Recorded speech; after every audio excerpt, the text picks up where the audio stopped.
ఇప్పుడున్న ప్రత్యర్థి వామపక్ష నేపథ్యం ఉన్న ప్రత్యర్థి గతంలో ఆయనకి ఎక్స్పీరియన్స్ కూడా ఉంది.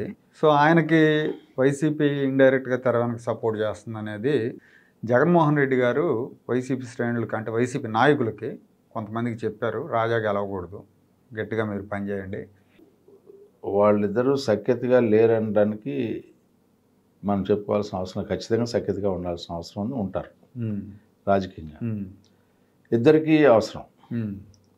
ఒకరికంటే ఏంటంటే బయట ఉండి మేము ఎన్నికలు బహిష్కరించామని చెప్పుకుంటున్నారు, కానీ ఓడిపోతే మేము పోటీ చేయకపోయినా వామపక్షాల నుంచి ఉంటేనే ఓడిపోయింది అని చెప్పుకోవడానికి ఒక మార్గం ఏర్పడిద్ది అనేది ఒక ఆలోచన.